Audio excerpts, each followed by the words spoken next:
on to our regular meeting, so I will call that meeting to order. Clerk of the board, would you please call the roll? Freeholder Carter. Present. Freeholder Estrada. Yes. No present. Freeholder Hudak. Yes. No. Freeholder Jallo. Here. Freeholder Kowalski. Here. Freeholder Mirabella. Present. Freeholder Wright. Here. Vice Chairman Granados. Present. And Chairman Bergen. Here. Chairman, you have 8 freeholders present. Thank you. Clerk of the board, please lead us in the prayer and salute to the flag. Humbly we ask God, the giver of peace and the lover of charity, to give the entire family of nations true agreement with his will and to grant the light of his spirit on all who work for justice and peace. Amen. I pledge allegiance to the flag of the United States of America and to the republic for which it stands, one nation, under God, indivisible, with liberty and justice for all.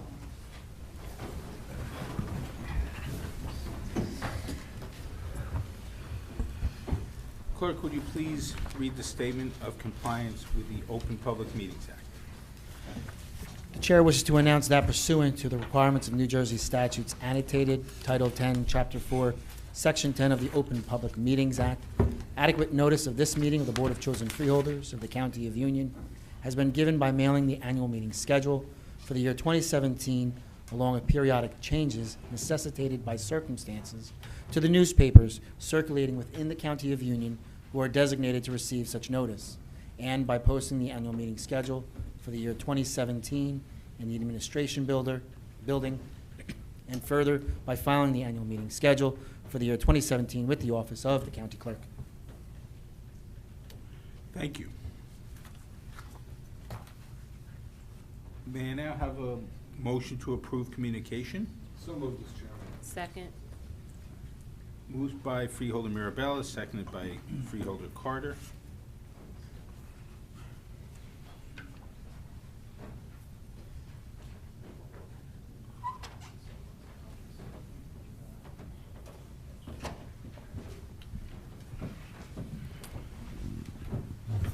Clerk of the board, we have a motion to approve communication, moved by Freeholder Mirabella, seconded by Freeholder Carter, and the record should also reflect that Freeholder Hudak has joined us. Freeholder Carter.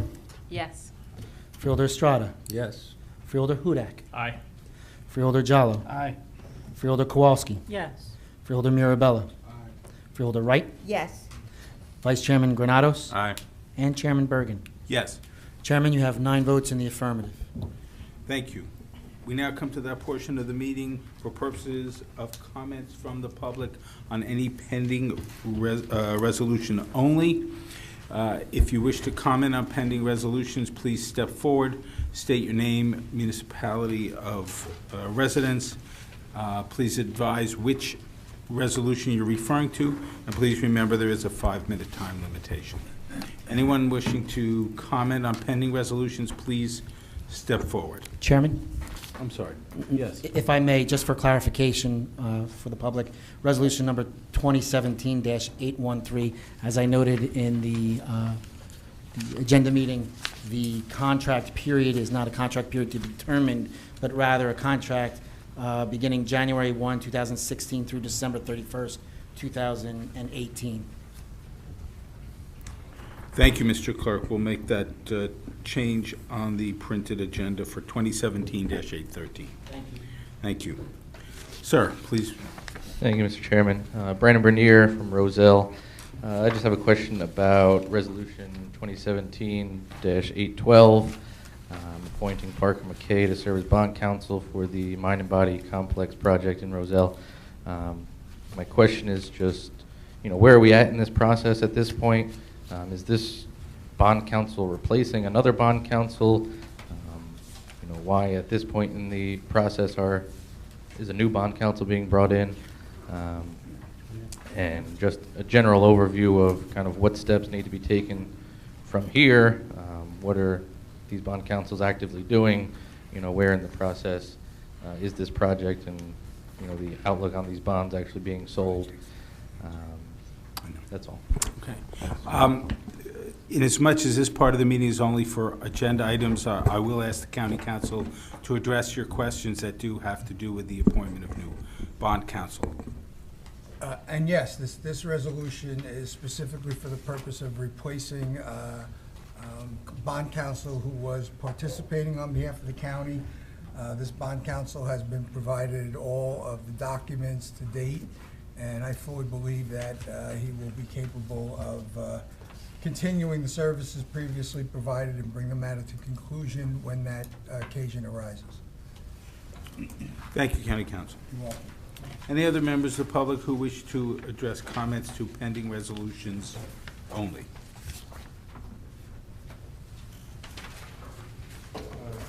Yeah, John Berry of Kenilworth. And 812 was the one I was going to ask about, too. I've got a few questions on that. First, there was replacing someone. Was that Rogat McCarthy? Because I saw in the back in January, they were named as bond counsel. So I was wondering if they're out for this project or out, like, really out. I mean, is Parker McKay, which is the first time they appear, are they the new bond counsel for Union County? Because it seems to say at the beginning, serve as bond counsel and then go on to provide roads. Or is Rogat McCarthy only in, or is Parker McKay only in there on this Roselle project, and Rogat McCarthy will be, will still be bond counsel for any future bonds? And is there a reason that Rogat McCarthy, was there a conflict or something that caused Parker McKay to be brought in? And last one is, was there public bidding for this, or was Parker McKay just selected by somebody? That was it. County council, if you can address those. Certainly. Yes, the former counsel on this particular project was Rogat McCarthy. Parker McKay is being retained for these two projects and these two projects only. They were, in fact, a responsive party on the RFP that we issued back in October of 2016. They were the only remaining participant in that that was available for this particular project, and that's how we reached an appointment of them. Thank you, county council. You're welcome. Anyone else wishing to address pending resolutions?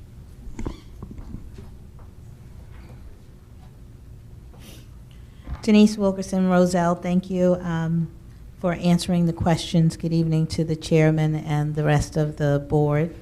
My apologies for not stating that first. So thank you for the clarity on the bond counsel and just trying to get an understanding of the question, why the switch for these two projects. That would be useful. Thank you.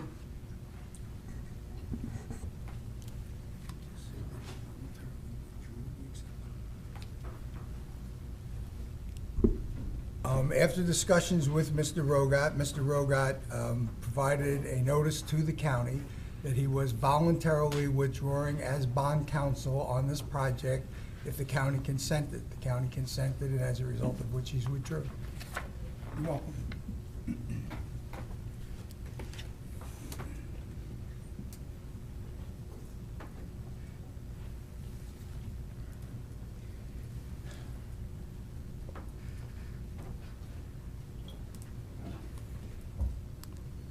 Any, Mr. Patterson, you going to step up? You could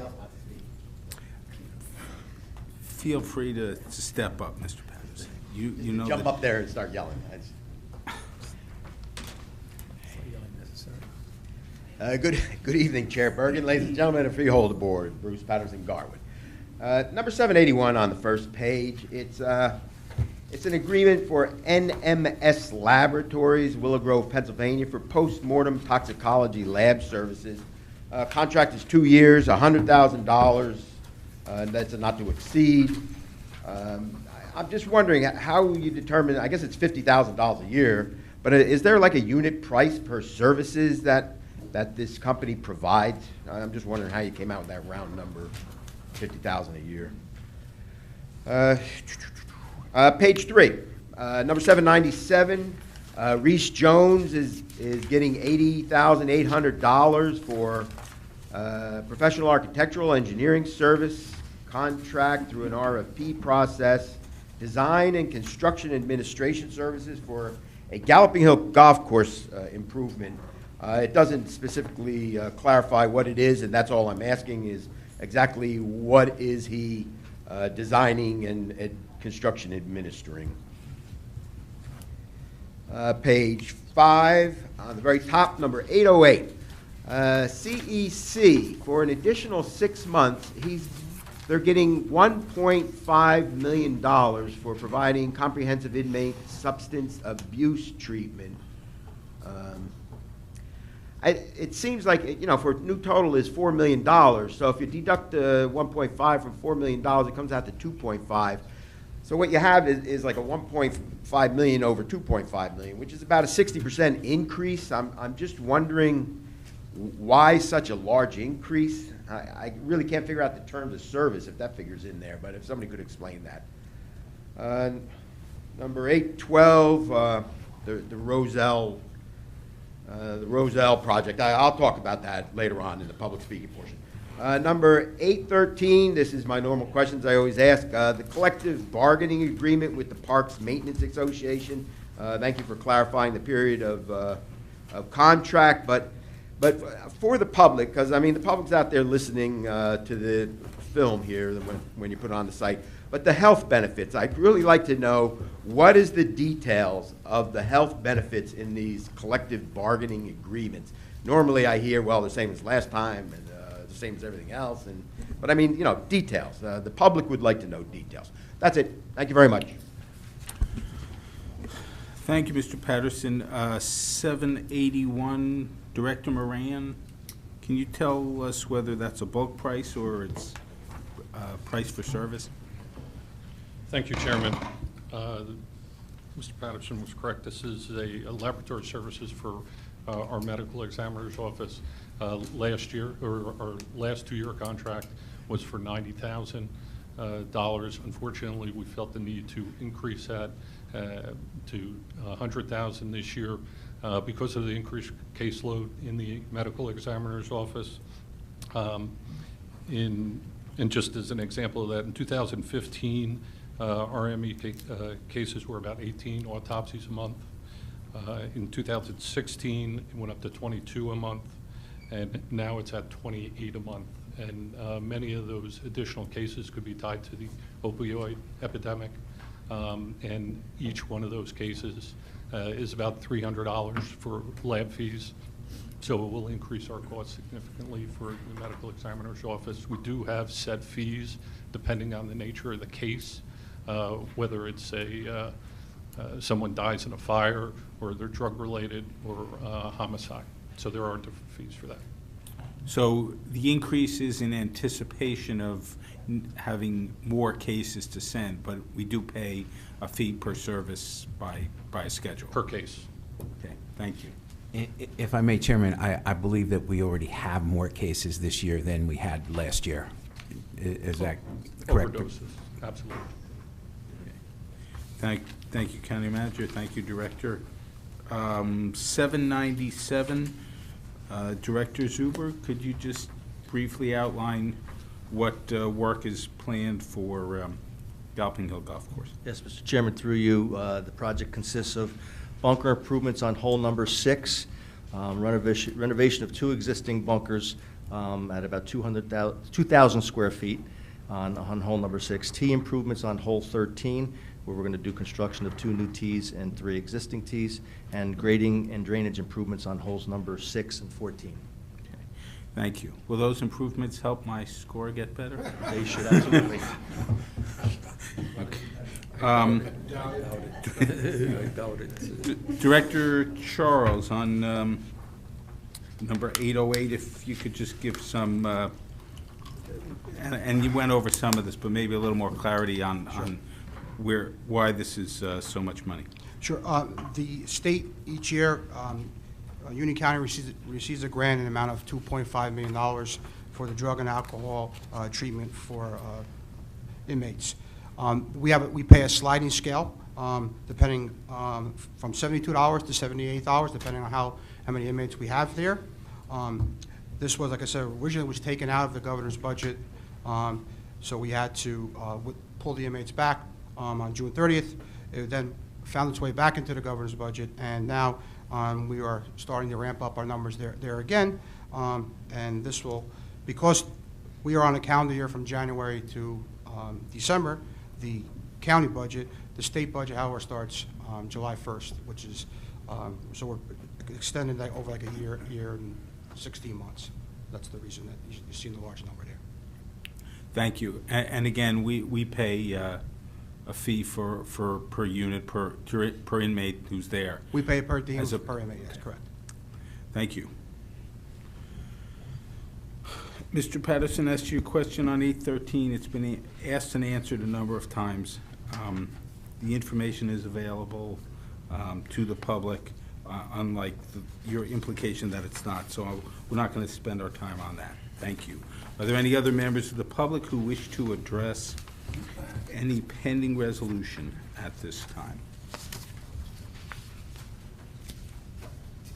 Seeing none, I will close that portion of the meeting, and we'll move on to adoption of resolutions 2017-780 through 2017-824. May I please have a motion? Second. Moved by Freeholder Mirabella, seconded by Freeholder Hudak. Please call the roll. Freeholder Carter? Yes. Freeholder Estrada? Yes. Freeholder Hudak? Aye. Freeholder Jallo? Abstain from 2017-812. Aye to the remainder. Freeholder Kowalski? Yes. Freeholder Mirabella? Aye. Freeholder Wright? Yes. Vice Chairman Granados? Aye. Chairman Bergen? Yes. Chairman, you have 9 votes in the affirmative for all resolutions, with the exception of resolution number 2017-812, where you have 8 votes in the affirmative with 1 abstention. Thank you. We now move to that portion of the meeting for the public to comment on any governmental issue that a member of the public feels may be of concern to the residents of the county. Once again, please step up to the mic, state your name and town of residence, and please remember the 5-minute time limit. Is there anyone who wishes to address any public issue to the body? Seeing no one, will Mr. Patterson, step up. Maybe I should sit right here. Good evening, Chair Bergen, ladies and gentlemen of the Freeholder Board, Bruce Patterson, Garwood. The Roselle issue where you guaranteed the bonding of the Mind and Body project came to me as perplexing after listening to the myriad. There's so many residents of Roselle that came and spoke that there's some financial issues. I don't think anybody says they don't want something, but I mean it's the financial price tag and the cost of what will be imposed upon the town of Roselle that seems to be the most concern of the residents. You know, financially, you know, if you look at all the criteria, yes, you can consider them maybe a low-income town. I don't know, you know, not to sound terrible about it, but what perplexes me is your voting. You know, it was 7-1. Freeholder Estrada, in his reasoning, said that, you know, he looked at the financials, which I'm going to have to Oprah because I'm going to have to take a look at the financials also. But he didn't feel comfortable with them, and so he voted no. Many residents of Roselle appreciated that. Yeah, as I've been coming here, I don't recall if Freeholder Estrada was chairman of the budget committee any year, so I don't know if he's fully cognizant of all financials and how it works. So, but I mean, I do understand his voting no, you know, and I tend to agree with him automatically. The only other freeholder that actually spoke. I don't know. Were you ever a budget chair? Twice. I'm sorry. How long ago? It's been All right, so come long. on. Okay. So long. I'm very Just sorry. Make your comments. Oh yes. The only other person was Freeholder Hudak, who spoke on the finances, and he was a budget chair. But I mean, unfortunately, when he was chair, it was the largest tax increase to the county residents in the history of the county. So I mean, he said he was comfortable with the numbers. That really means, we might as well just dismiss it because, obviously he can't control taxes. So, but anyway, but the other people, I'm talking about the other people who voted yes, and the question, none of them actually gave a reason why. For the people of Roselle who left and were very confused and saddened and disheartened by what went on. I mean, I think all these other freeholders, I mean, the first question is, did any of them really look at the financials? That's the first question. I would hope they did, but I mean, I'd really like to hear it from everybody, yes or no, and maybe the reason as to why they voted yes. If anything, that is owed to the residents of Roselle. Freeholder Hudak and Freeholder Estrada answered. Nobody else really gave any answer for these disheartened residents. So, I mean, if possible, I mean, we'd really like to hear from the rest of the freeholders and the chair, of course. Thank you very much. Thank you, Mr. Patterson. Any other members of the public who wish to comment on any public issue at this time? Brandon Bernier, Roselle. Just to follow up the questions I started asking earlier, as far as with the new bond council coming in, kind of if there's just an update on what the status of the project is, where we're at, and actually that moving forward, what that change in bond council means to the project. I'm a bit curious as to, you said there's a conversation had between Rogert McCarthy and the board, and then they kind of just submitted a letter that they were off the project. I'm curious why that conversation was had in the first place, what led to, after such a long time, at some point, they either knew at the beginning of the project there was a conflict, or, months and months, years into this, all of a sudden they find out there's a conflict, or they decide to back off the project. It seems odd, in my opinion.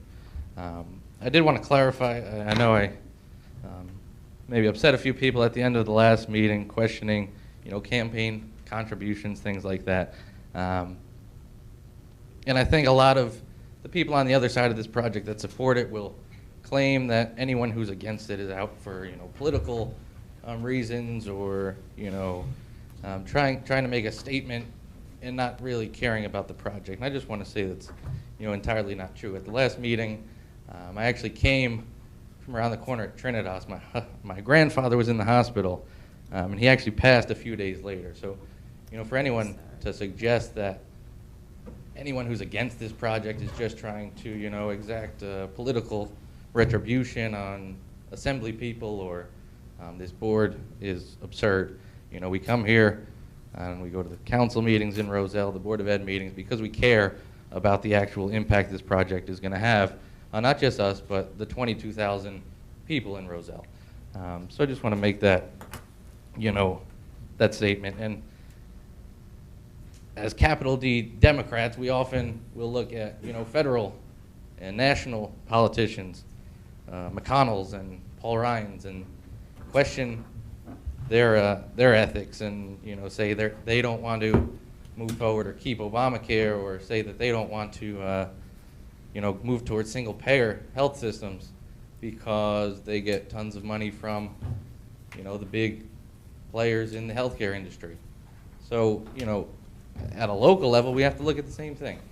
We have to look at every aspect of a project and where money's going and where money's coming from, and we have to question it. We can't, as Democrats, yell at the Republicans at a federal level and say, they're so bad. They might have, people in their pockets, and not at least do our homework here and, ask the question. I'm not suggesting that anything was done illegally or that anything was unethical.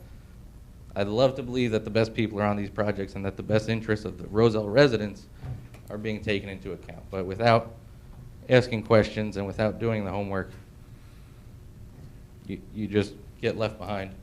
And, a few meetings back, it was before Freeholder Mirabella was here, I mentioned the letter I had on my wall from him, It was September of 2003, actually. I went to the Junior National Youth Leadership Conference in DC when I was about 11. And I guess they put out some type of memo to the county or something that I sent out when I was young, or my parents did. But she sent me a letter and thanked me for, being involved and taking a step towards the unity. And I just wanted to share that story again now that he was here at the meeting. So, just a general update on that project, what this bond council change actually means going forward, and if there's any more clarity on why, or what type of conflict of interest, or what exactly led to Roger, after such a long period, deciding now to step aside, would be appreciated. Thanks. Thank you. What the change of bond council means to the project, nothing. It's a change in representation, but it won't affect the project going forward. The status of the project is that there's litigation pending. Motions to dismiss by the various defendants were scheduled for tomorrow. The judge has moved them to next Friday. So at this point, the litigation is the only thing that's happening as far as the county is concerned in this project. So at the moment, it's in a holding pattern. I just want to address the other thing you said, and that is, I have not heard from any member of this body addressing the public who has ever said that those who are opposed to this project are doing it for political purposes. And I think I can speak for the entire board when I say we listen to all of the citizens, we take them seriously, and then we make our decision. But so there may be somebody out there who's saying that there's a political agenda, but you haven't heard it from this board.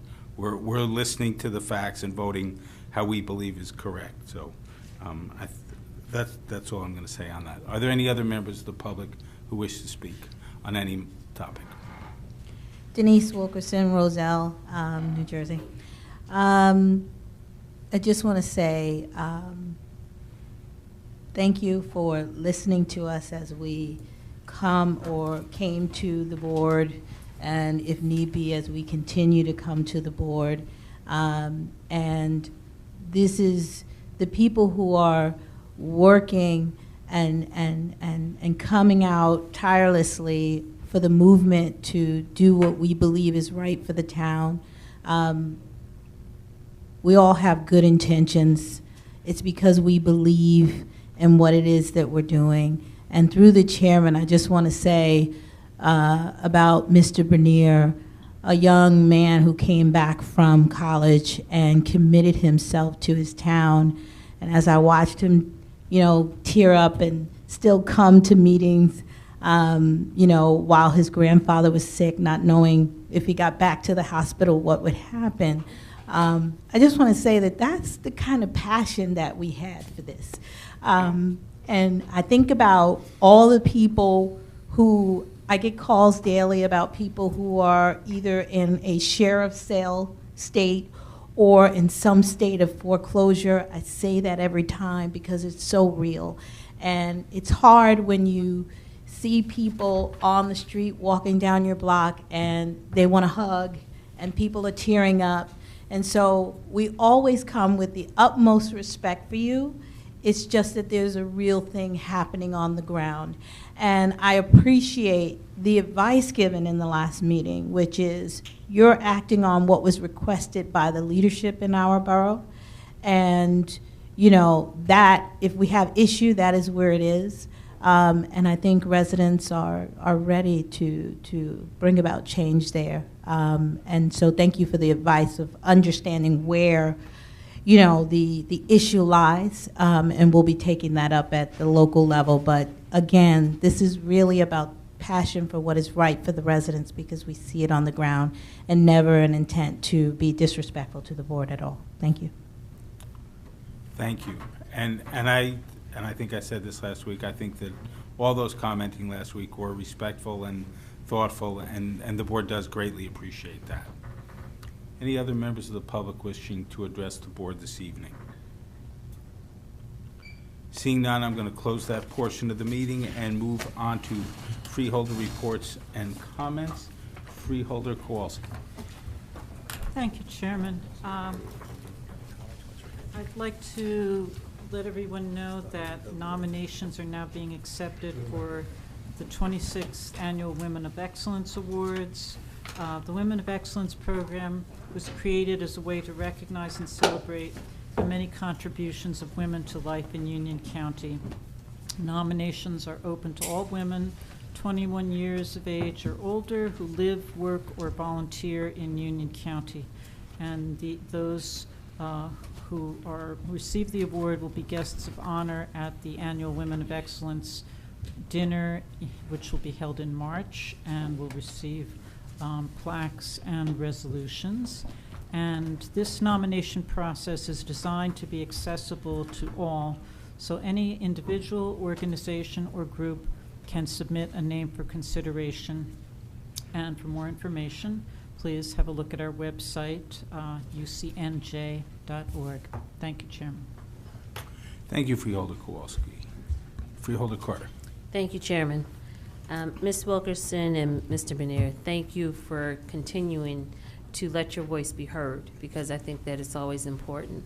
Sometimes when you also have a forum, just understand, you know what, we do listen and we do hear what you're saying, and we take everything into account.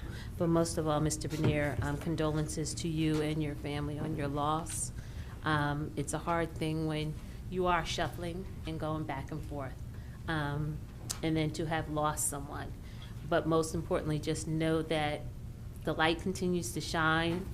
I'm sure your grandfather's saying, keep that voice going, keep that voice going.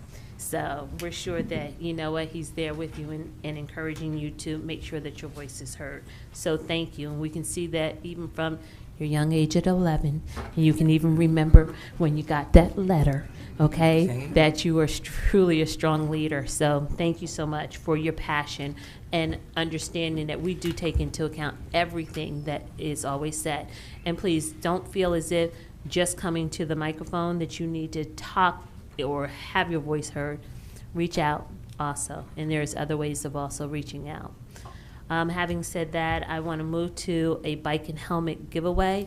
I know that summer has come to an end, but it truly is a pleasure to announce that the Department of Public Safety has partnered with Dairy Queen of Plainfield in hosting a free bicycle and helmet giveaway event on Saturday, October the 7th from 7:30 a.m. until 9:30 a.m. at the Plainfield Dairy Queen located at 1367 South Avenue. Approximately 100 refurbished bikes and new helmets are available on a first-come, first-served basis. This partnership helps to ensure that more of our youth had the opportunity to enjoy healthy outdoor activities. Even though it's getting ready to, you know, get a little bit on the cooler side. We'd never know that it's the end of September today or this week, but yes, the cooler times are coming. Our youth are still out there. We want to make sure that they are truly safe. Plainfield Dairy Queen owners Rich and Donna Albanese will assist children to find a good as new refurbished bike that is the right fit. And they have been doing this for several years, their bike giveaway, a couple of times during the year. So I'm really proud that the county is also partnering with them to make sure that these youth walk away with a bicycle. They also have safety in mind and are walking away with the helmets. I'd like to offer my sincere gratitude to the entire board in doing this and their continued commitment to the Union County children, and especially congratulate Mr. and Mrs. Albanese DeMare on their commitment to our youth in the county. They have had more than 900 bikes for children and have refurbished them. Mr. DeMare has literally, bikes come in and he has repaired them and on their cost, making sure that they had the right tires, if they needed new handlebars, and refurbish these bicycles, and it's been more than 900 over the past 7 years. So we congratulate them and really applaud them for what they do. If you would like to support the bicycle giveaway events, Donated bicycles can be dropped off at the Plainfield Dairy Queen located at 1367 South Avenue anytime, any day. They take them all throughout the year. And they also, if you take one bike in there, you know what, and for some reason you need to get another bike and they have one available, a lot of times they will let the child go ahead and get one of those bikes.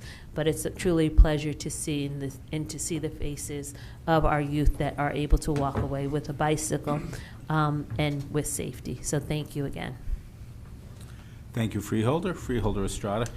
Thank you, Mr. Chairman. I want to, first of all, thank my colleagues, Al Mirabella, B.J. Kowalski, Mr. Hudak, and Burnell, for attending the Hispanic Heritage Month, which we had we were honored to have at Union County College. And specifically, I want to thank Jamie Siegel for outstanding work. As a matter of fact, we had to do some movement of people while we were there, and I made her a deal that if she got to a number, that she would not be required to come to 2 meetings. But she's back, so I guess she understands the importance of coming out and being familiar with what's going on. But in this particular celebration of Hispanic Heritage Month, we had invited the ambassador of Uruguay, which her name is Julissa Reynoso. She worked under Clinton when Clinton and the Obama administration was, she was actually the ambassador for Uruguay, and at the same time she came to speak about challenges for new leadership. And it was very interesting because it goes, this lady originally came from the Dominican Republic and lived in the Bronx in New York. She had gone to the top schools in the country. She's a Harvard graduate. She went to, also graduated from New York Law School. I mean, outstanding educational background. And it was very interesting because she's a very small lady, around 4'2" or 4'3", and she was giving her impressions of how it was dealing specifically in Latin America with pretty much a male-dominated environment. And the fact that she was telling us a story about she went to this meeting and some guy went up to her and said, "Oh, so you're the secretary?" She said, "No, I'm the ambassador," which is her title, which it was very, very, very interesting. She did an outstanding job. And among the things that she said, she was trying to get more of our students involved in terms of foreign policy and the critical role that foreign policy plays in not only our lives, but the role of the United States when it comes to policies around the world. And there's no doubt, and she made it very clear, that the U.S. is still the leader in the world when it comes to foreign policy. So it was a very interesting event. I know that my colleagues who were there enjoyed it, and I thank them for participating with me. One of the items that is here, Sergio Granados and myself will be going out to congratulating the Almora Youth League. They just became, well, actually they almost were the Eastern Regional champions for New Jersey, and we're going to be there to celebrate their victories. Unfortunately, they didn't clinch the highest title, but they were there, and for us in Elizabeth, it's a great pleasure to see that these kids, how hard they have worked in order to achieve this great championship. So, and before I leave, I think that everyone has had the opportunity to see the outcome of the hurricanes in the manner they have struck not only Texas, but Florida, the Caribbean, and countries, our own countries like Puerto Rico and the Virgin Islands, and foreign countries as Grenada, all the other islands in the Caribbean, including my own country, Cuba, where I came from. There is no doubt that when we look at climate and the change of climate, there's something happening out there. I know that people in this country at times don't think that this is an important thing, but something is happening.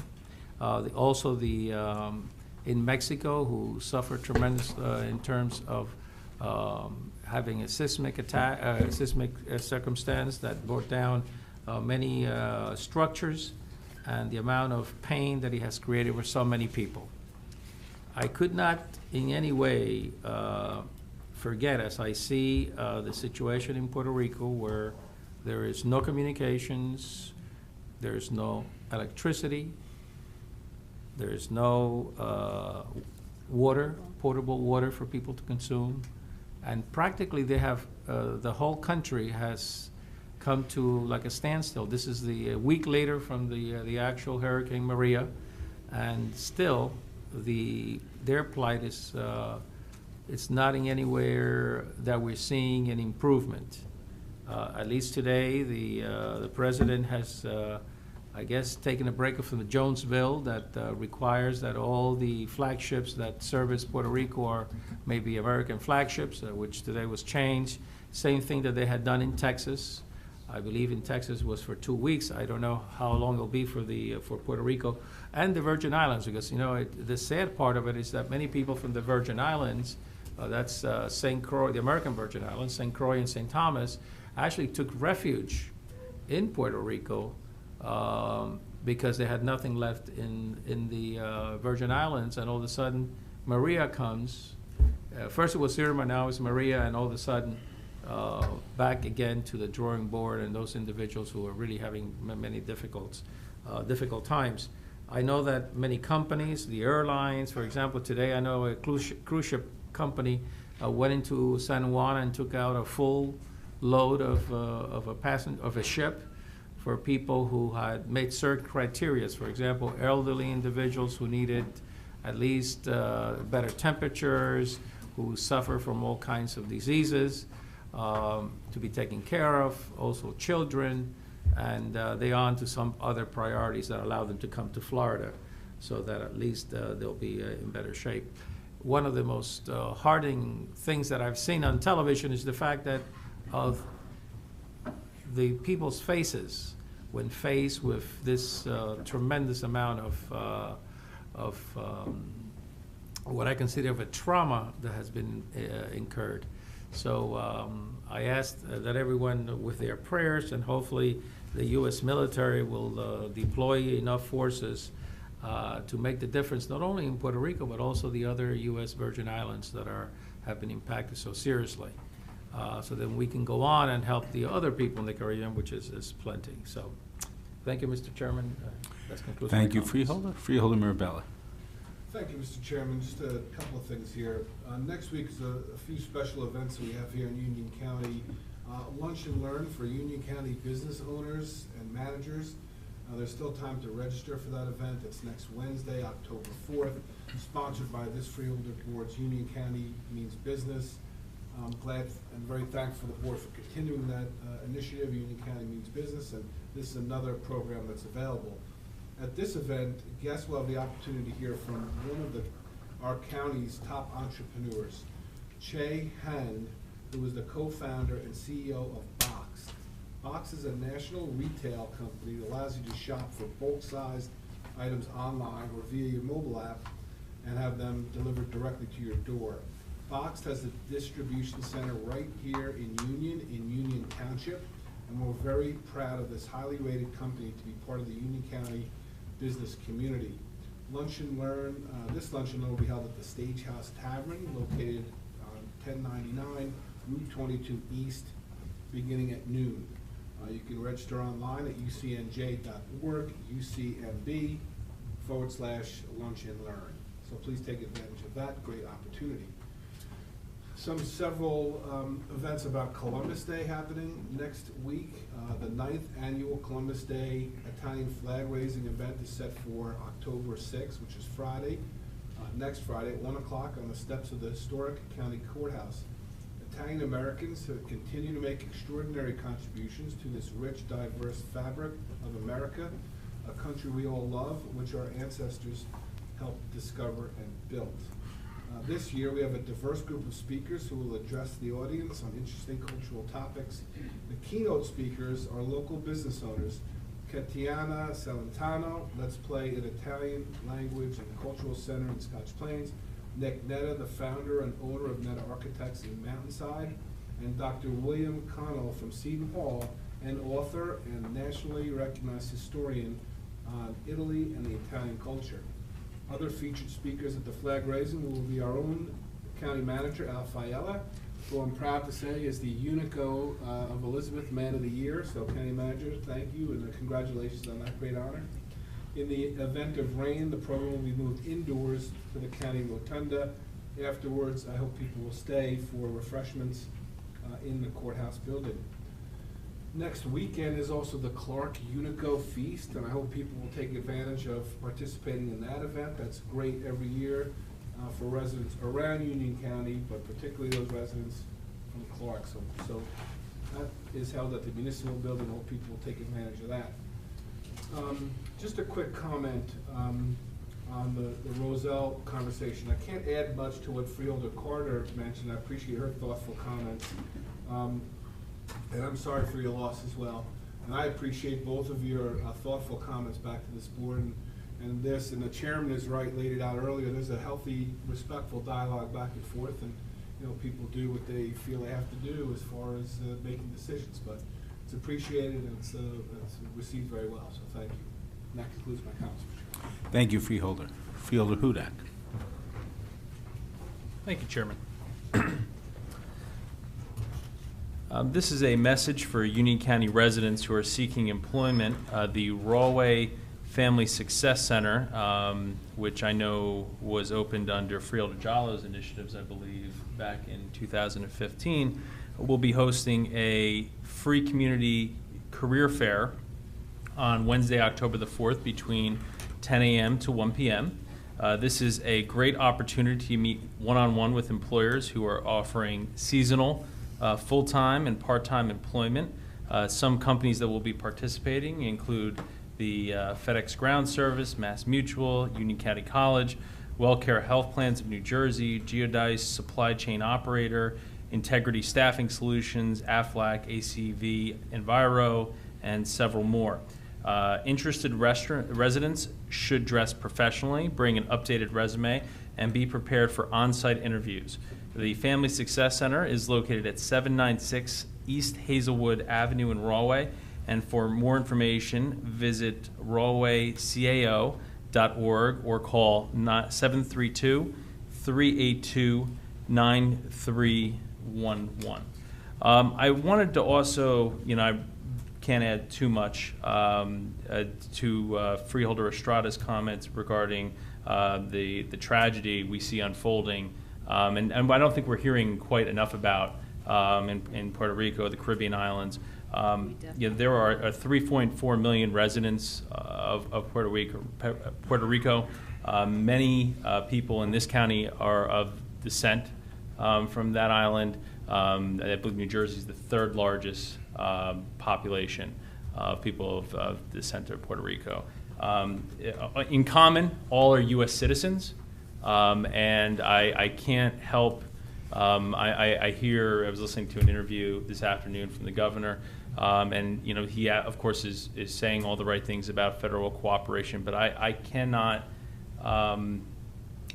feel a sense of a lack of urgency from the federal government, and surely when there is a disaster of this magnitude, it takes an enormous amount of time to move resources and equipment into place, and there's certainly challenges involving the supply chain, transportation, and infrastructure, because the devastation was just so overwhelming in such totality. Nevertheless, I see a focus not on this particular tragedy. I want to commend the many groups, including I know the county supporting an initiative. There are many opportunities to donate funds, and I think, as always, the people of our county, the state, and this country will rise up to the challenge to support our fellow American citizens in their hour of need. But I am concerned about it, and it's not just on that. This is just yet another example of the new direction we see from the federal government, and I think the residents of Union County should keep a wary eye on Washington, and they should make sure they're holding their federal representatives responsible on their votes. And we've seen this already with health care. We're seeing with disaster response, and we want to make sure that those sort of responses are above party and above partisan politics. I am also very concerned of, and I know we had a resolution on this evening involving the tax plan that was offered. The notion of eliminating the property tax deduction in New Jersey is abhorrent.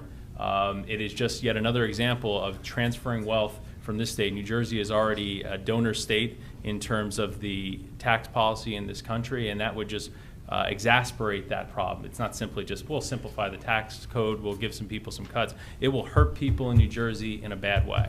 And so we need to be vigilant, and we need to hold those federal representatives responsible who are supporting initiatives like that. Lastly, I just wanted to bring up with a chuckle and a thank you. There's an issue, a little bit of a crisis right now in the city of Linden. The Amtrak bridge on Wood Avenue, right where North and South Wood Avenue come together, seems to be a magnet for 18-wheelers and large vehicles. The city and the county have worked in partnership for a very long time in trying to route truck drivers and warn truck drivers about this bridge. I remember, it was like 25 years ago now, volunteering at a campaign right when the new apartment building next to the train station was built, and I remember like watching a truck hit it like once a day, and it was kind of amusing when I was 13. Less amusing now. But lately, and I don't know if Siri is confused, I don't know if Google Maps is not functioning properly, but it appears that trucks are just heading to downtown Linden. And I think a couple weeks ago, there was something like 5 or 6 trucks in a week that actually made contact. And there's already conspicuous signs, a giant air horn, flashing lights. You can't miss it.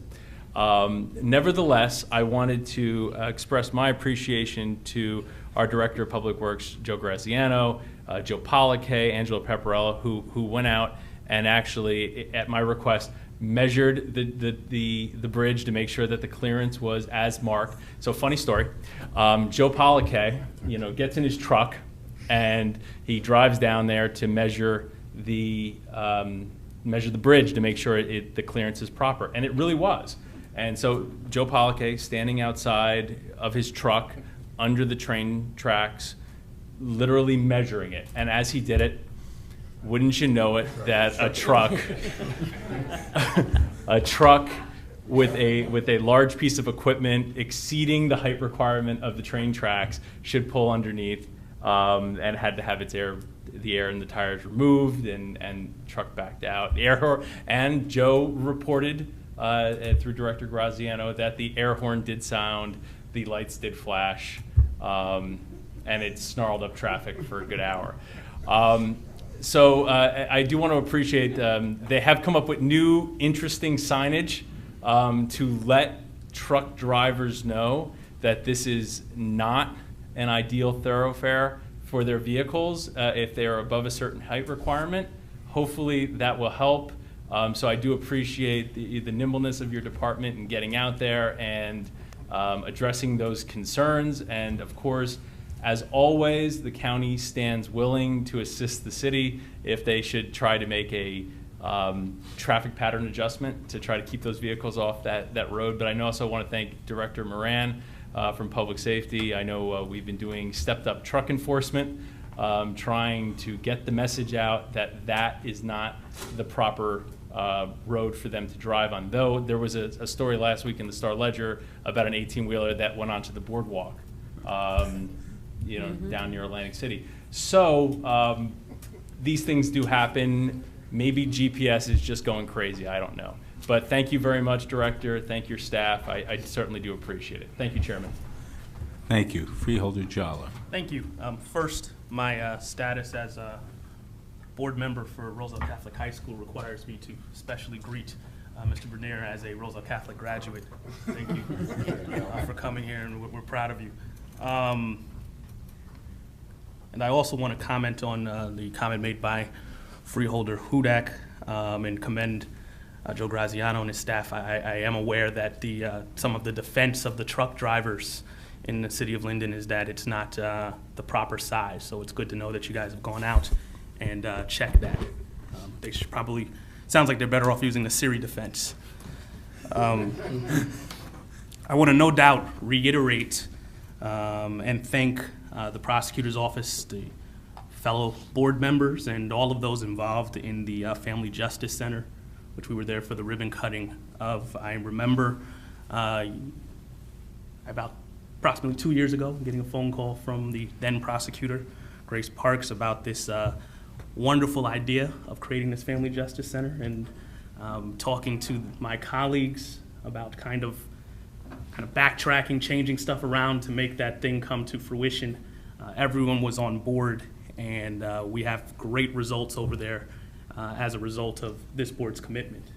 One unsung, I shouldn't say that, I'm sure he's been sung enough, but one hero of this, I think, is and should be mentioned as often as possible with regard to making this happen, is Frank Guzzo, former director of Human Services, who really put a lot of work in making sure that this got accomplished, even times when he didn't agree with some of the decisions that we had made with regard to it. I think that this is a wonderful, wonderful program. As an attorney who's worked in domestic violence and has seen domestic violence lawsuits and has seen people attempt to get restraining orders, and I mean, restraining orders are a piece of paper, and oftentimes people walk out of the courtroom not knowing what to do, not knowing what comes next. And the county has plenty of services at our locations for these people, but the design of this Family Justice Center allows those services, the holistic services, to be provided to them by these human support service organizations right in the courtroom, so they don't leave the courtroom without knowing what the next steps are. And this, I believe, will go a long way towards breaking the cycle. And so I just want to commend everyone who was involved in doing that, and commend this board for its commitment. I mean, because it wasn't just the initial funding, but Chairman Bergen also was very receptive in making sure that the final funding that was needed to get that done went through. I also want to reiterate that our hearts go out to the residents of Puerto Rico and all of those who were affected by the hurricanes. I know that I think that people from New Jersey, especially, we still can remember how it felt from Hurricane Sandy to be without for, I mean, it felt like an eternity, but for some it was 3 days, some 7. I don't even know what the worst of it was, but it's for that island, it's going to be a long time. It's going to be a long time. And I want to commend all the organizations that are out there collecting items. It's difficult to get those items there now and disseminate them because of issues with the infrastructure. But I think we should continue collecting those items, getting them together so that we have it when the time is ready. I think it might be appropriate for this board to maybe suggest, put together a resolution urging the federal government to help the American citizens in Puerto Rico, which is redundant, right? With the same fervor, energy that we would a state in the mainland. And so I will be suggesting that and putting one forth, Mr. Clerk, and putting you on notice for next time. Duly noted. That concludes my comments, Chairman. Thank you. Freeholder Wright. Thank you, Mr. Chairman. Last week, I had the pleasure of visiting the Clark Senior Fitness Center, which received a grant of $25,000 through Chairman Bergen's Senior Focus Initiative. The grant was used to purchase new equipment, including the rowing, the treadmill machines. Through the Senior Focus Special Initiative, 18 municipalities were awarded grants this year. The grant program is designed to support the well-being, safety, and quality of life for seniors in Union County. For more information about the Senior Focus Program or other programs available to support senior residents, visit ucnj.org or contact the Union County Division on Aging by calling 908-527-4870. Thank you. Thank you, Freeholder. Vice Chairman Granados. Thank you, Chairman. As you can see, with the passion across this Freeholder Board and many residents across the county, this county Freeholder Board, along with the County of Union, is proud to sponsor and be a part of working together with different community organizations this Saturday at Hanratty Field from 10 to 6 to collect items They're going to go to Puerto Rico and other natural catastrophe victims across the different areas that have been affected. And we're collecting items such as batteries, dry goods, toiletries, water, first aid kits, baby formula, flashlights, paper towels, personal care items, and other related non-perishable items. And we have great partnerships through Delta Airlines, who's willing to volunteer their services and actually fly the different supplies into Puerto Rico, along with other shipping companies who have also volunteered their efforts to make sure that we can help out those in need, just like we would want others to help out us when we're in need also. And the second part is our Union County Workforce Innovation Business Center is proud to announce another 250 new jobs for Union County residents through our Workforce Innovation Business Center. 150 of those jobs will be at Target, while another 100 jobs will be at the Gap, at the Mills at Jersey Gardens Mall. For more information, please call 908-355-4444 to sign up for the information sessions, or visit online at ucnj.org/jobs. And in closing, Freeholder Marabella mentioned it before, our county manager on Sunday, October 22nd, is going to be recognized by UNICO as the 2017 Citizen of the Year recipient, a true individual who's always given back to the County of Union and to its residents, somebody who goes above and beyond to make sure that he's always working not only with the Freeholder Board, with every single resident, every single organization, and that's truly what embodies somebody who's a true leader. And with that said, I say thank you and congratulations. Thank you very much.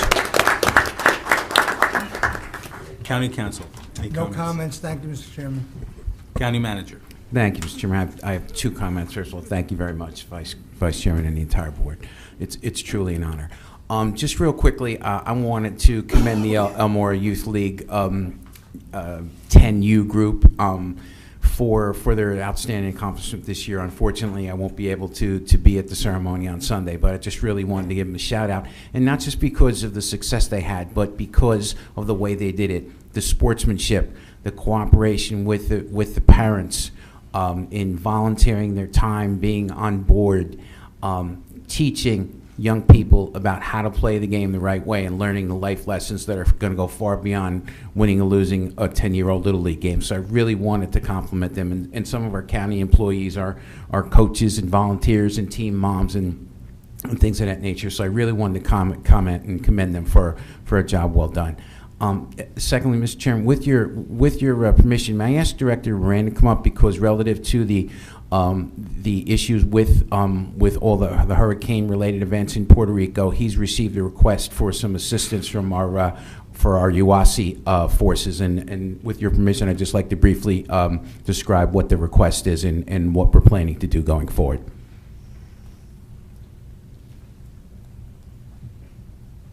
Through you, Chairman.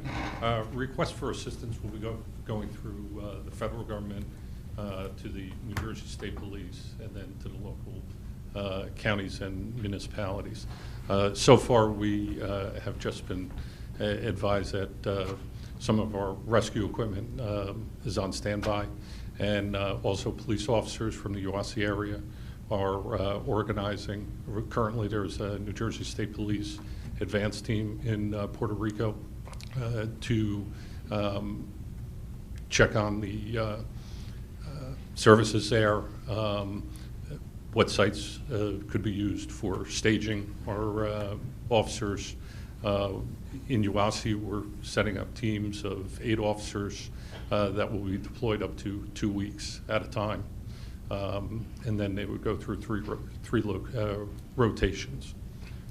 Right now, it's just law enforcement and rescue equipment, search and rescue equipment that's put on standby. So thank you, Director. With your approval and approval of the board, Chairman, we'd like to assist the residents of Puerto Rico in every way that we can with our resources. Thank you, Director. And County Manager, I'm sure this board is fully behind that effort. Thank you. Thank you. Thank you. Any other comments? No, that's it. Thank you. That was long for me. Thank you. Excuse me, Chairman. Yes. Were you going to mention the Sunday concert? Yes. Oh, okay. I'll leave that to you because I forgot about it. But before I mention the Sunday concert, I'm going to mention the Sunday race. This Sunday, New Jersey Veterans Network is going to be hosting their first Salute to the Troops 5K and Fun Run. It's going to take place in Springfield. Check-in for the race begins at 8 a.m. in front of Jonathan Dayton High School in Springfield. The 5K race will begin at 9 a.m. and the Fun Run will start at 9:45 a.m. If you want to see the chairman of the Freeholder Board run a 5K race, then be in Springfield Sunday morning. The county is a proud co-sponsor of this event as part of our UC Hero initiative honoring veterans, which has been ongoing for more than a year and a half now. Also, following the race, there will be a ceremony honoring one veteran from each of the towns in the county, and all contestants are urged to stay thereafter for the Springfield Fall Festival and Car Show, which is in its 8th or 9th or 10th year and runs from 11 a.m. to 5 p.m. all up and down Mountain Avenue in Springfield. That will have activities, food trucks, wares for sale, and so on. Then that evening, the county at Union County Performing Arts Center in Rahway, in conjunction with the city of Rahway, will be sponsoring a hurricane relief benefit concert. That will be this Sunday, October 1st, from 5 to 8 p.m. Sponsored by the Freeholders in the city. It will include platinum-winning artists Elias and Pamela Long from Total, gold-winning artists Naya and Allure, Julie Robertson and Norm Adams, Judah Priest, Kenny Black, High Five, and the Apostolic Center's Band and Choir. It should be quite an event. Tickets for general admission are $20. All the proceeds of the show will go to benefit hurricane victims in all the areas where it's needed, and you can buy tickets in advance at ucpac.org. I want to mention really briefly our Union County Union County Votes app is back up and running and better than ever. Union County Clerk Joanne Rajapi rolled it out about 1.5 years ago or 2 years, and it's now been updated with a new design. It's I downloaded it today. It has become much more user-friendly. It has everything you need to know about voting, where to vote, how to vote, when to vote, how to register, how to get a vote by mail, and so on and so forth. So it is a free app available on both iPhones and other phones. So I recommend that you get it. One part of it isn't up and running yet, and that's the countdown to Election Day, which I'm waiting anxiously. And the clerk tells me we'll be back up and running in 2 or 3 weeks, so we can know to the minute how long it is till the polls open. So I recommend that to anyone within the county. That concludes our meeting for the evening. I do want to take a brief moment. We are in the period between Rosh Hashanah and Yom Kippur, which is the most solemn time in the Jewish calendar, and I do wish a Happy New Year to all of the Jewish residents in the county. And then I would call for a motion to adjourn. Is there a second? All in favor? Aye. Thank you. Have a good evening.